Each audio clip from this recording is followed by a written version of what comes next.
The following audio may contain the personal testimonials of some Optavia coaches or clients of Optavia. The results relayed in these messages are based on the unique experiences of the participants, and we cannot guarantee like or similar outcomes. While you may be inspired by these accounts, please note that any stories of success have not been verified and your individual path to optimal health will vary. As always, it is our recommendation that you consult with a healthcare provider before starting a weight loss program. Yours in health, the Optavia team.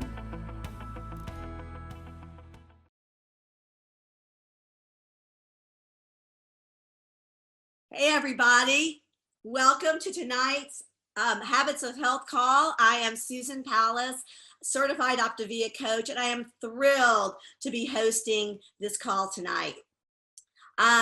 This topic tonight is the power of choice. And this call is for anyone looking to move their health forward, create optimal health. And our mission is lifelong transformation, one healthy habit at a time. So tonight's call is going to be based on Dr. A's Habits of Health, Chapter 4, and the companion guide, Living a Longer, Healthier Life, Chapter 6. And I am thrilled because I've got two great guest hosts with me tonight. I've got Amy Head, who is an Optavia coach and a licensed clinical social worker. She's a certified hypnotherapist and an author. She's in the Atlanta area and author. She's written 2 books, Go Bold and Insight Parenting, with her husband, Kevin. And Amy has won so many awards, Best of Atlanta for life coaching, Best of Atlanta for hypnotherapy. So we're really excited to have her tonight. Also, I'm thrilled to bring on Dr. Anna Copeland. Anna is a senior pastor in the Maine area. She is a counselor, she's an Optavia coach, and she's a teacher. And she and her husband, Ellis, run the Copeland Institute, which is a retreat center in Colorado near Estes Park.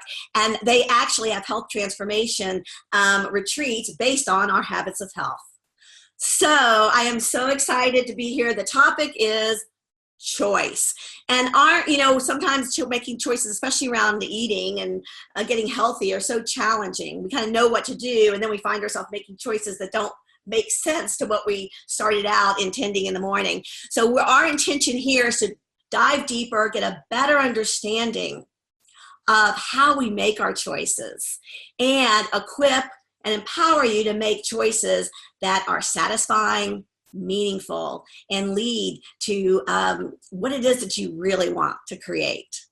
So I love what choice is the freedom to do something or not do something. And freedom is a really big word for me, because when I first got started, before I found this program, I wanted freedom to eat whatever I want when I wanted to eat it. And of course, the joke was on me, because when you eat sugary things or don't eat all day, you have no choice at the end of the day. That cookie jumps in your mouth. It is a drive to eat. You lose all power of choice. So it really is about creating how do we set ourselves up for success. So what tends to be the challenge with making these healthy choices? What really is going on is our biology. We are biologically programmed to store fat and conserve energy. So if you gain weight really easily, and want to sit on the couch instead of going for a walk, I want you to thank your body. Right now, say, thank you, body. I love you. You're keeping me alive in a famine. But we don't have a famine. Oh, well. So we might need to, we were born blessed with a brain that can really take us out of our instincts for survival. And we're really looking to thrive. So how do we go about thriving? One more thing that gets in our way, conflicting choices. Sometimes we really, if we want one thing, it's easy to make a choice. But what if we want 2 things? What if we want to get up and exercise in the morning or hit snooze? What if we want to eat a lean and green because we're feeling good and have energy, or eat pizza with our friends? What everybody else is doing. So there's so many conflicting choices that we've really got to dial in and figure out what choices matter most to us. So Amy, I want to turn it to you, because you had a conflicting choice with a donut. Yeah. I did, Susan. Thank you. And hey, everybody, it's great to be with you guys tonight. Thank you so much, Susan. I was sharing with Susan that last Wednesday morning, I had a really, really great workout that involved a 1-mile run. And I am not a runner at all. And I always dread the workouts that have running, but I actually ended up doing really well last Wednesday morning, and I felt so great. When I left the gym, I had to get gas, and there's a gas station right across from the gym. But if I drive 2 miles closer to my house, there's a gas station that has a donut shop right next to it. So I decided I wanted to go there because I was feeling awesome. I was hungry. I wanted to grab a donut and just go on with the rest of my day, just feeling so good. But while I was standing there pumping the gas, this dialogue in my head started. And I thought I would share the dialogue with you to see if you can relate to it in any way, if you've ever had this happen before. And it kind of went something like this. I just did some amazing stuff for my health, and I feel great. It is so great to feel great. But a donut sounds great. And I love sweets and I love to celebrate. So I want to get that donut because that running was sweet this morning. So I'm going to get that donut. But wait, I just did something really amazing for my health and I feel great. Donuts taste great, but they don't make me feel great afterwards. It's not great to not feel great, and I don't want to not feel great. I want to keep feeling as great as I do now, and I want to celebrate that. And once I eat the donut, I don't think I'll feel as great, but I really want that donut now. I really do, but I really want to feel great. Does that conversation sound familiar to any of you guys? I struggled at the pump of pumping gas with that. I'm going to share a little bit more about what happened from that struggle and that pause for that dialogue in a little bit, but I'm going to throw it over to Anna now for some of her story. You talked about that self-talk that you got into, that negative self-talk.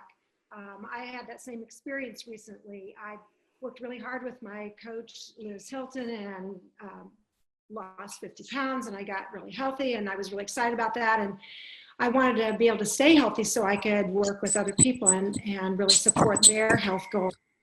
I weigh in every week with my husband on Thursday morning.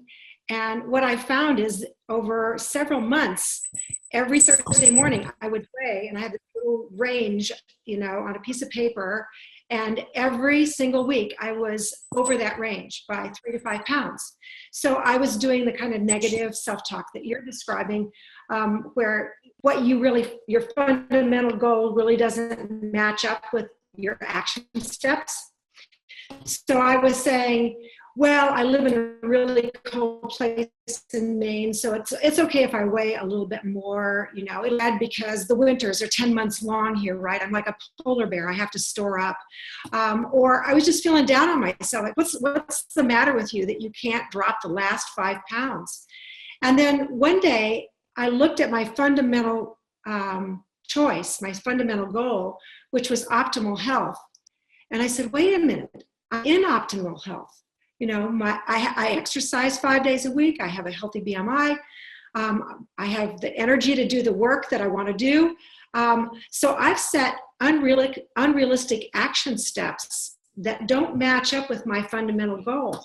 So I changed that goal and I changed the range up 5 pounds because I'm already there.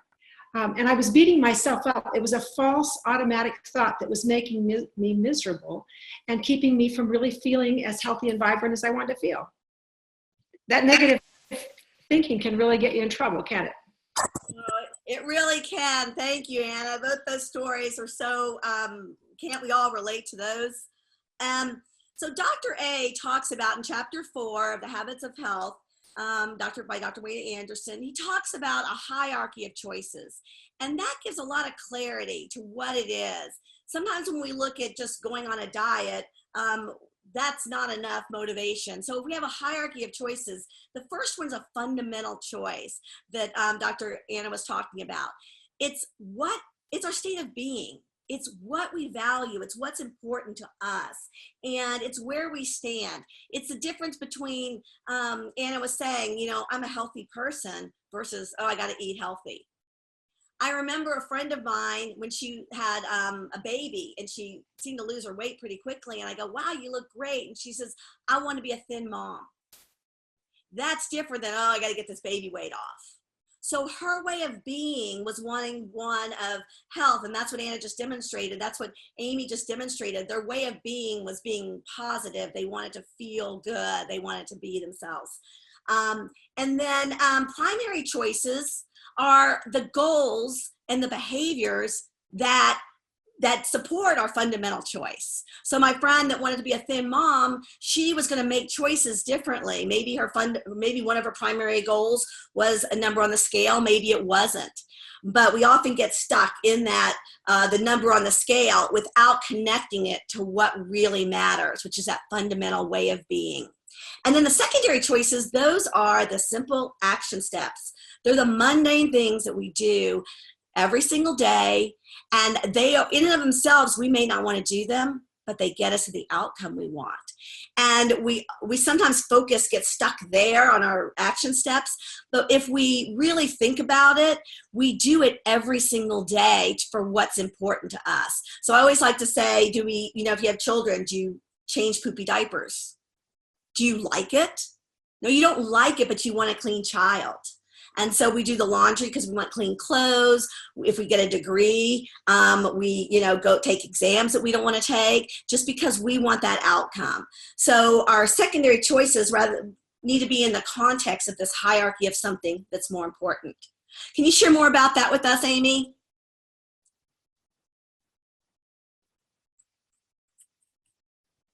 I'll unmute you. Can you unmute yourself? Okay, sorry, I lost the cursor there. Sorry.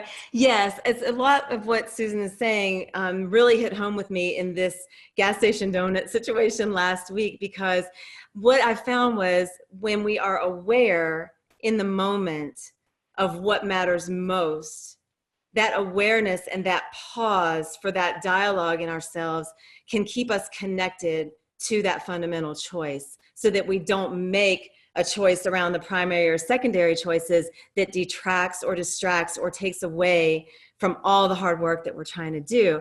So I found that conversation to be such a struggle, and it still ultimately was my choice. But by pausing and being aware of what really mattered, I was able to choose the long-term matter versus the short-term matter. But that doesn't always happen. And honestly, I told Susan, we met that Wednesday, I still wanted that donut at lunchtime. It was still on my mind because I do love sweets, but it wasn't what I really wanted. And sometimes I think we get so connected to the things outside of us that we lose a little bit of that connection to ourselves and what's really important. But when we pause and are intentional and are aware, we can have that dialogue in us, and that might be enough to move us forward toward our health. So I appreciate the choices, the division of the choices, because I think that's so important. And when I was looking in the chat, a lot of people are talking about stop, challenge, and choose. And that's really what we're looking at, is challenging ourselves to choose what we ultimately want. Thanks for that. When you were talking about that internal dialogue, in the work that I do with cognitive behavioral therapy, that's called automatic thoughts.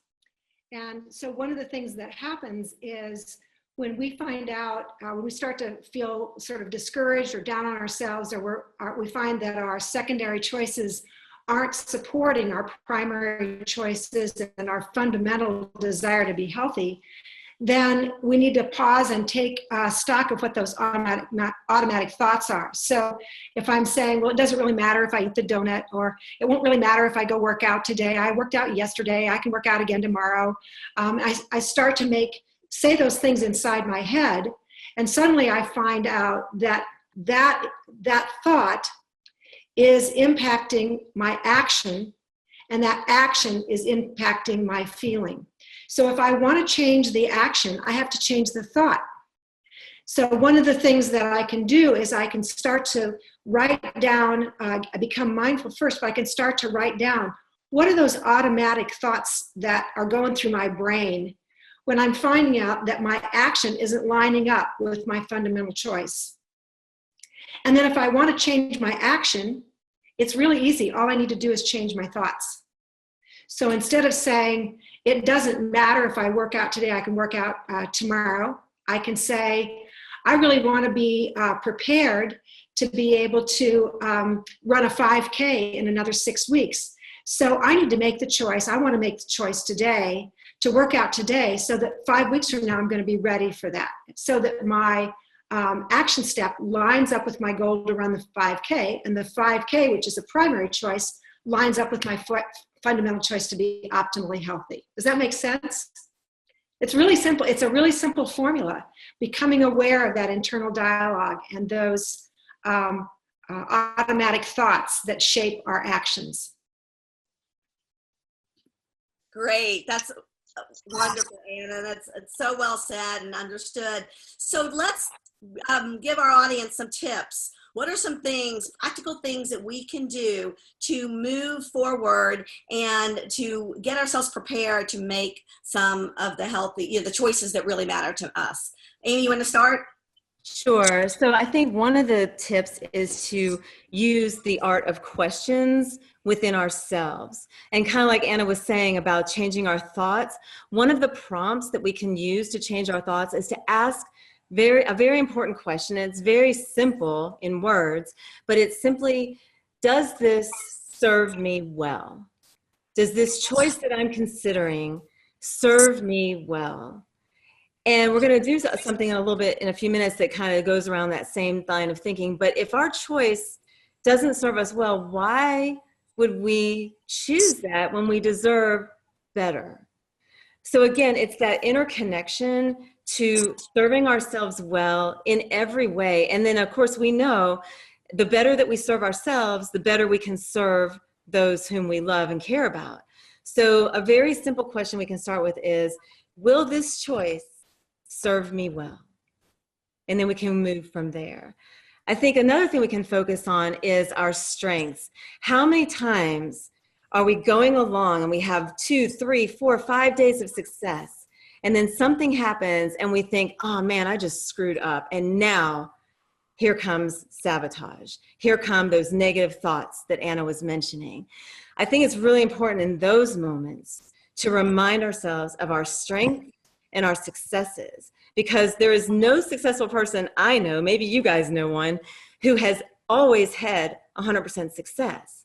But what they have had is the ability to stay the course by refocusing on their strengths and success. So I think those are 2 tips, asking ourselves, does this choice serve me well? And then focusing on our strengths and success so that we don't get bogged down if we do make a choice that doesn't serve us well. Beautiful, Amy.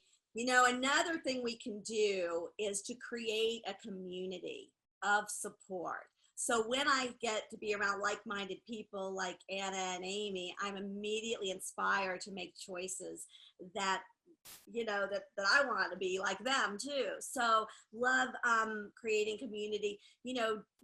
Join your coach. There's lots of Facebook pages are Optavia. Become a coach yourself.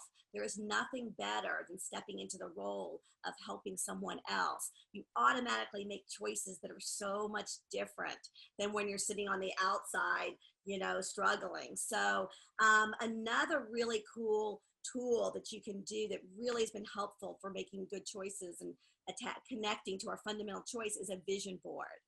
I have had clients, I had one client in particular, she was very successful businesswoman. In fact, she has an invention she's working on and very successful. And she put on her vision board to Time magazine. She wants to be on the cover, a woman cover of Time magazine. And so when she looked at herself like that was her fundamental choice to be a successful woman. It naturally empowered her choices that fit that vision of herself. Anna? Thank you. These are such great ideas. I'm learning so much from both of you tonight. I really appreciate it, and so very much. When I'm working with making a choice, an action step, I talked a little earlier about automatic thoughts, and when we get stuck, we're not accomplishing our goals. Instead of focusing on beating ourselves up or what we think we're doing wrong or why can't we do this, we get into sort of a shame-blame cycle. We feel ashamed of ourselves or we blame other people.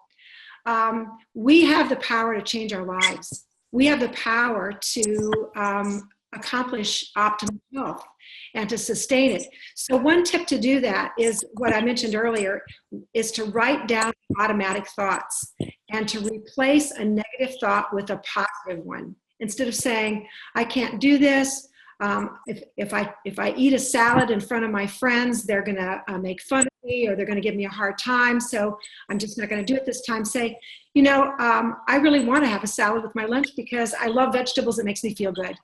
And that doesn't say anything bad about anybody else's choices. It just claims the choice for myself.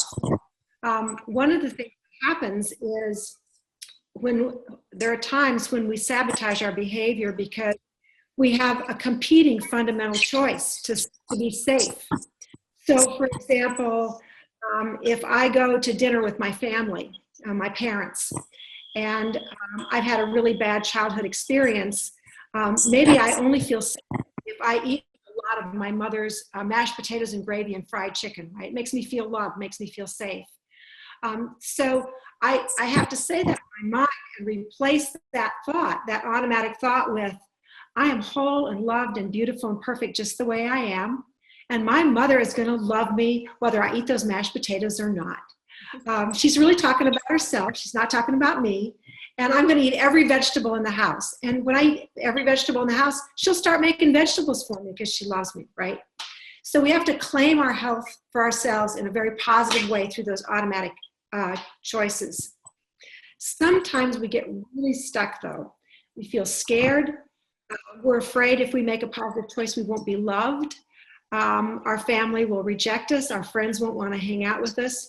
And when we start to feel really scared or really sad or really mad, then sometimes we have to work with a therapist along with our health coach to try to unpack what that's about if we're consistently sabotaging our fundamental choices. Because fundamentally, optimal health is available for everybody. We can have what we want. Yeah, we can have what we want. Love that. Love it.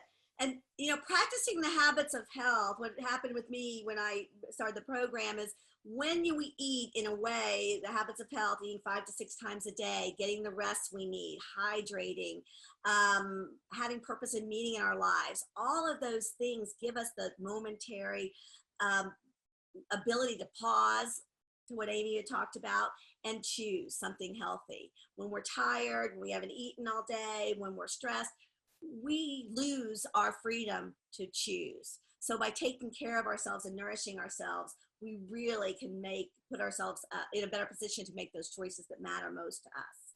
And then finally, what I really want to share is just these little, to honor, celebrate, appreciate these little choices. I'm so glad I got to hear Amy's donut story, because all along we got to celebrate her, for the mile run. She might not have told anybody she did a mile run. And it was just so cool to celebrate her donut, not eating the donut. And just every little choice you make, please honor yourself and not just focus on the beating yourself up for that, that one choice that really sets you back. So make those little small choices. And so I would like to, Amy is going to take us through a simple, easy, powerful choice that we can make every single day. Go ahead, Amy. Okay, Susan, thank you.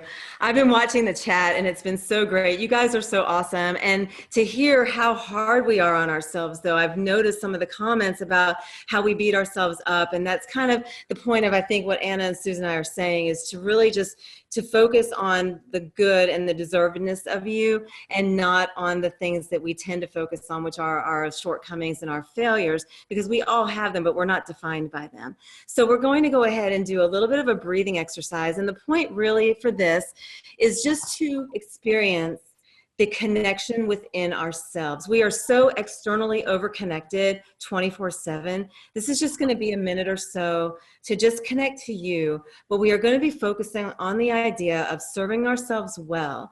And I'll talk a little bit about that as we go through it. One thing though, if you're seated at your home or at a coffee shop or somewhere, feel free to close your eyes. If you're driving, walking the dog, something of that nature, you may not want to close your eyes, but you can still do the breathing. It will be just as effective as well. So go ahead and get comfortable. Close your eyes if you want to. Keep them open if you don't. It's totally fine. It's not going to matter either way. But I'd like for us just to take a moment to just notice our breath. You don't have to change anything. Just be aware of it. Noticing if it's fast or slow, if it's shallow or deep.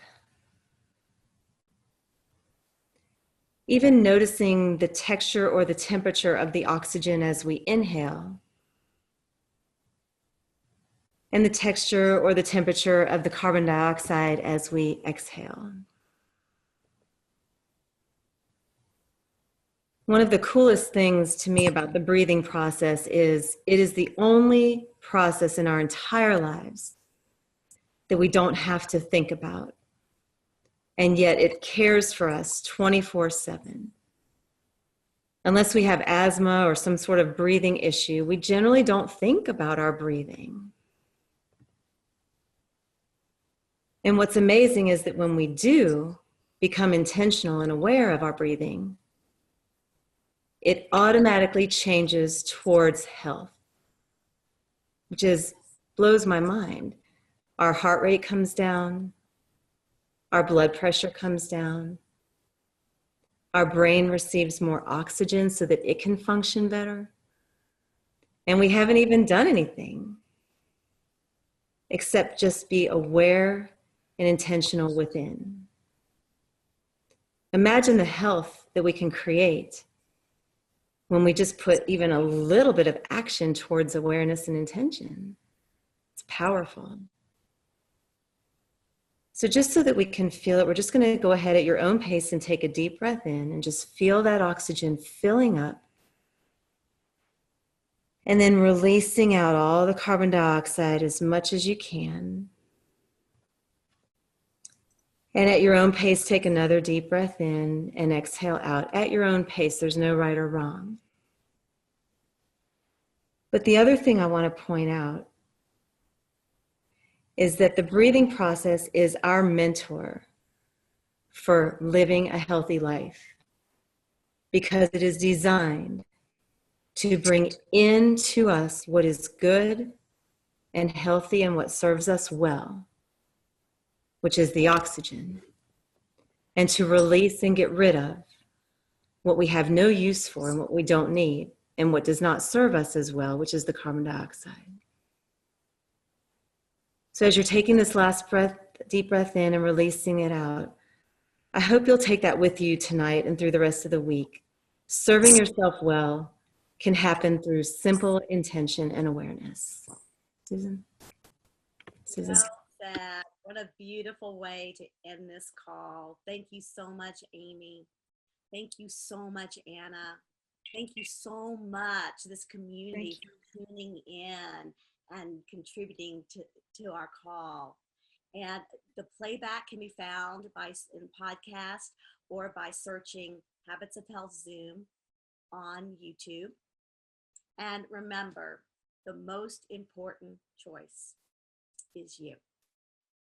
Good night, everybody.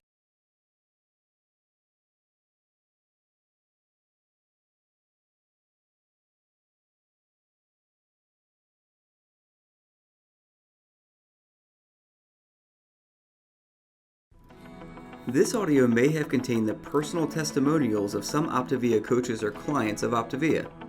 The results relayed in these messages are based on the unique experiences of the participants, and we cannot guarantee like or similar outcomes.